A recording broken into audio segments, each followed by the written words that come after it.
Assalamualaikum warahmatullahi wabarakatuh. Apa khabar murid-murid sekalian? Ustaz harapkan kamu sentiasa berada dalam keadaan sihat. Jadi hari ini kita akan belajar pendidikan Islam tahun 6 dalam bidang adab.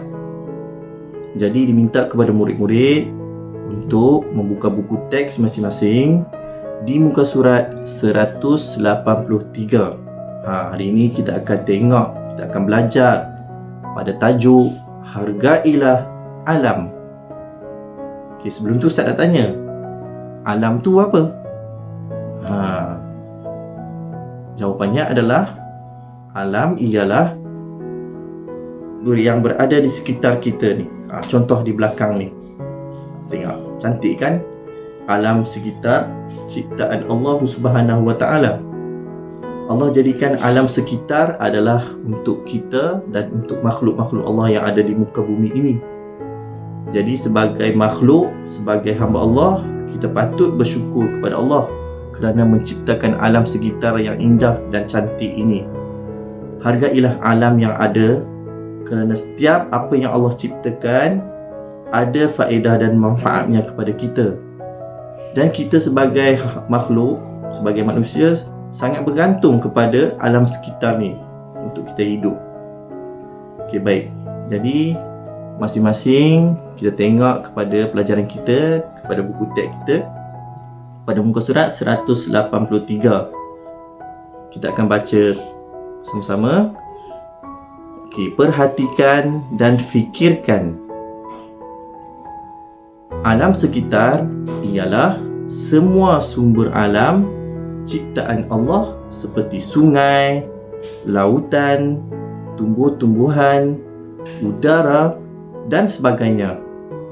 Semua sumber alam ini perlu dipelihara supaya keharmonian hidup manusia sentiasa dipelihara.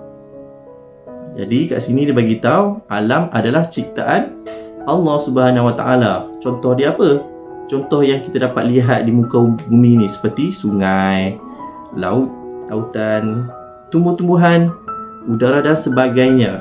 Alam ni, alam adalah alam ciptaan Allah Subhanahu Wa Taala dan kita harus memelihara alam sekitar. Supaya apa? Supaya hidup kita ni lebih tenang, lebih harmoni, lebih aman. Okey, baik.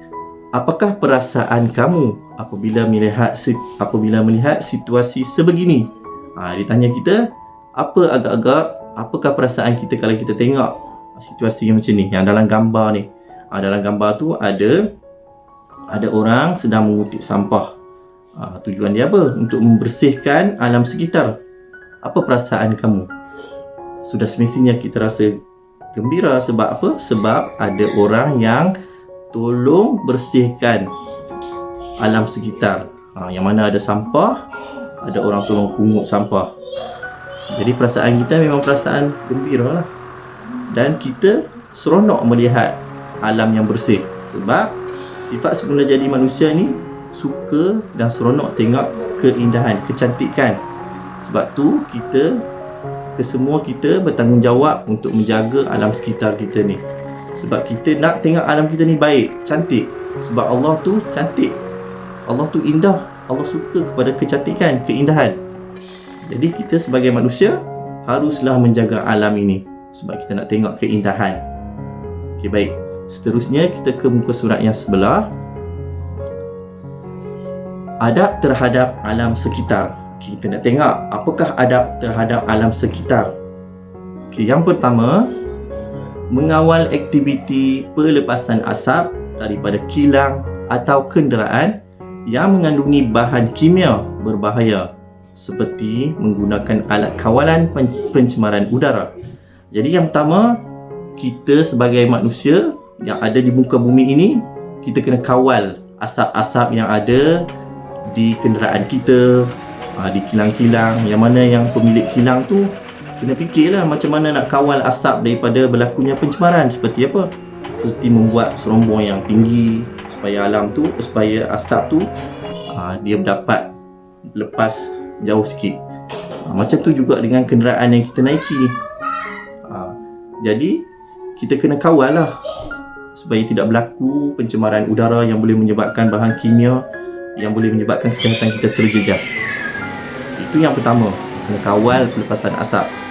Yang kedua, menguruskan aktiviti pembuangan sampah, sisa toksik dan pepejal secara sistematik dan terkawal seperti pungutan sampah dan sisa bahan kimia secara berkala. Jadi kita mesti pastikan kita ada orang yang menguruskan pembuangan sampah. Jadi kita sebagai orang biasa, kita bertanggungjawab, kita kumpulkan sampah. Contoh di tempat-tempat kita ni, kita ada orang yang akan kutip sampah. Jadi kita kena cakna lah. Bila time waktu orang yang nak kutip sampah tu datang, kita dah siap bungkus sampah dan letakkan di halaman rumah kita. Supaya apa? Supaya nanti senang orang yang nak pungut sampah tu ambil sampah yang kita dah kumpulkan tu. Dan juga bahan-bahan sisa pembuangan yang lain seperti toksik, pepejal, kalau nak buang kena ada secara sistematik, teratur. Jangan buang ikut suka hati kita je. Kita tengok ada sungai ke, ada tempat-tempat yang hutan yang lapang, kita suka hati buang kat tempat tu, tak boleh. Jadi kita kena ada secara teratur. Dia ada tempat-tempat yang nak buang dia tu. Jangan kita buang suka hati kita. Sebab apa?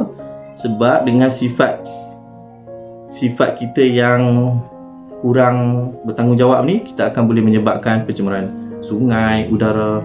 Jadi kena rasa bertanggungjawab untuk nak mengawal kerosakan alam sekitar ni. Itu adab yang kedua.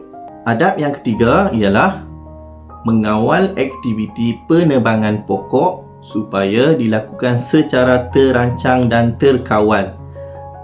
Jadi kepada pihak-pihak yang nak ambil ataupun nak tebang pokok-pokok, kenalah ada kawalan, kenalah secara teratur, kena ada perancangan.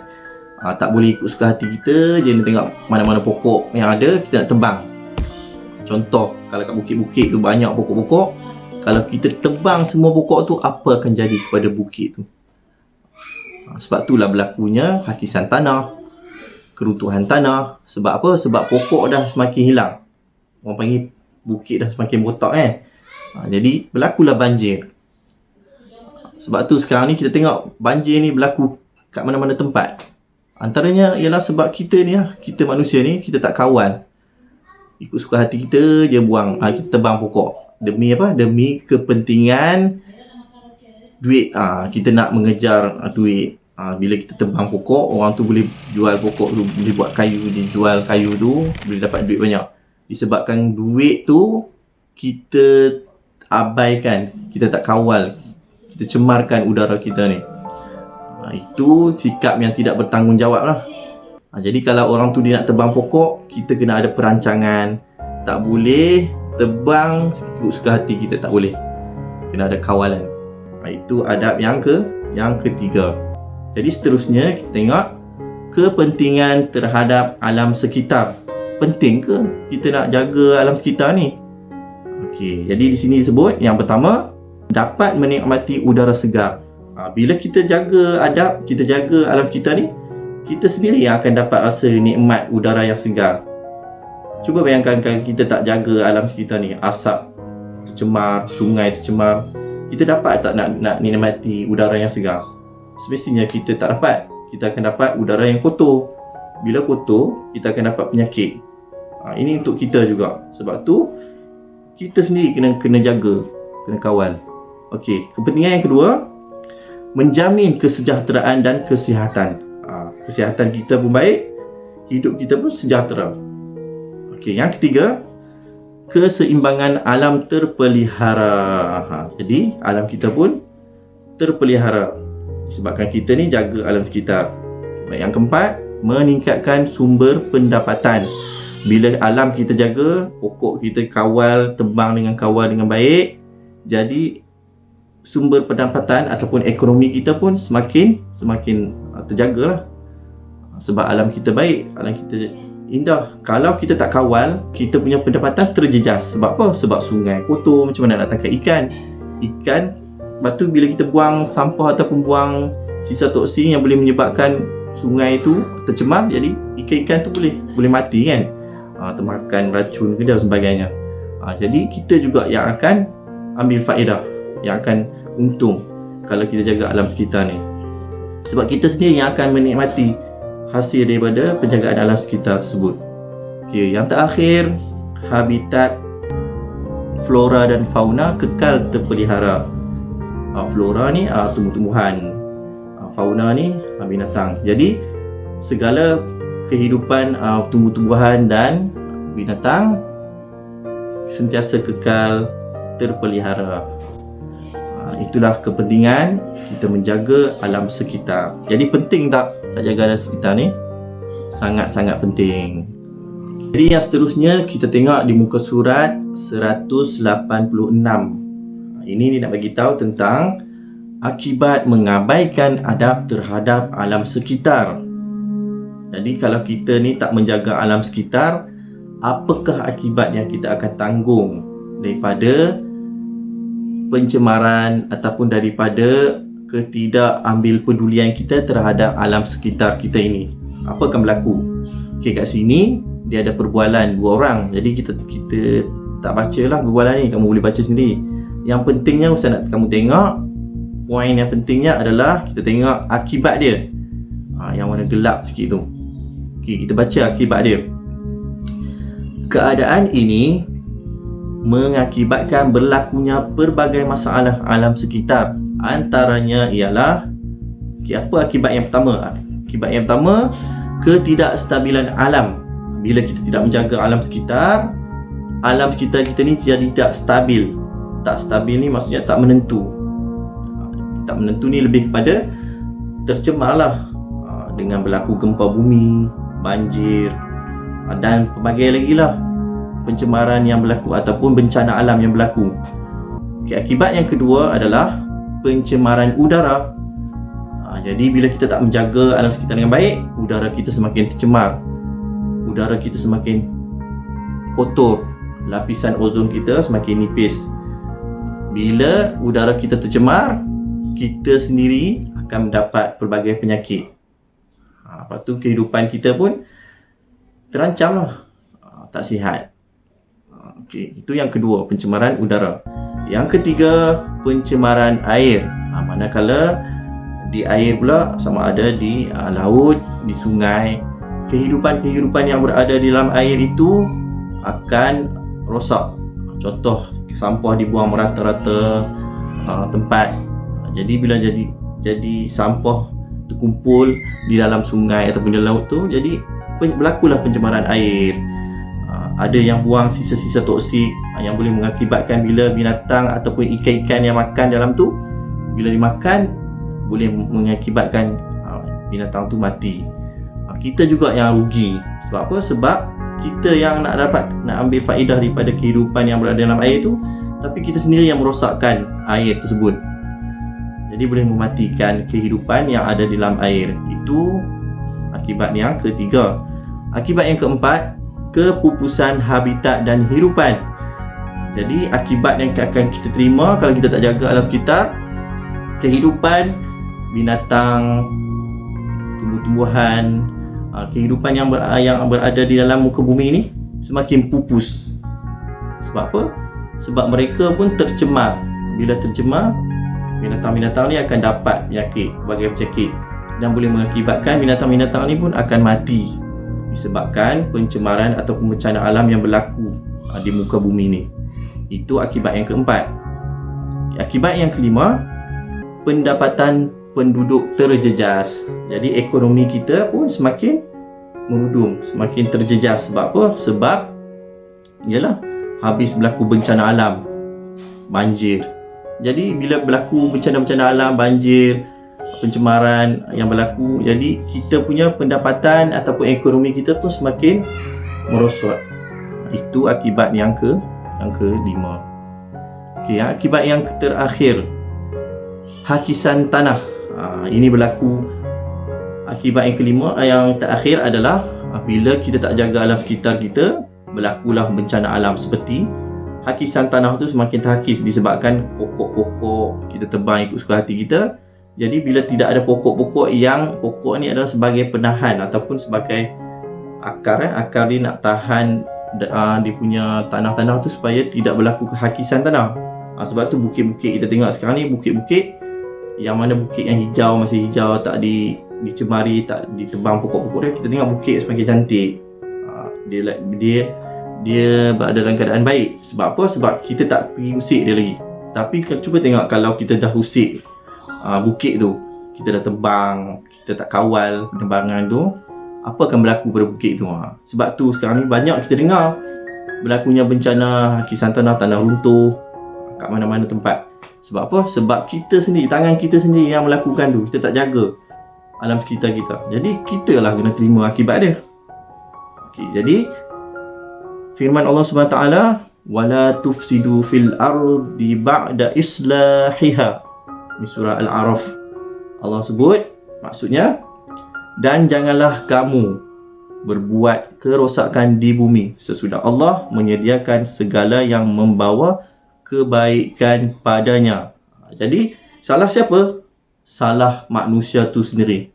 Tangan manusia tu sendiri yang melakukan kerosakan. Sebab Allah dah ciptakan alam ni baik dah indah dah untuk kita nikmati. Last tangan kita juga yang merosakkan alam sekitar. Jadi kita sendirilah yang menanggung kerosakan. Kita sendirilah yang menanggung akibat dia terhadap tangan-tangan kita sendiri. Okay, sebab Allah tu tak zalim. Yang zalim tu siapa? Yang zalim tu manusia. Kita sendiri yang zalim terhadap diri kita.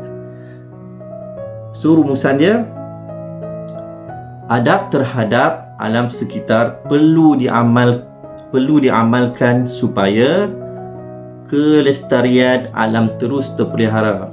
Oleh itu, setiap insan bertanggungjawab untuk memelihara alam yang amat berharga.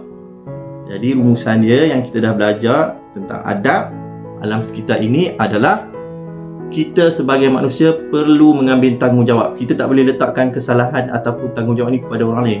Masing-masing kena rasa tanggungjawab.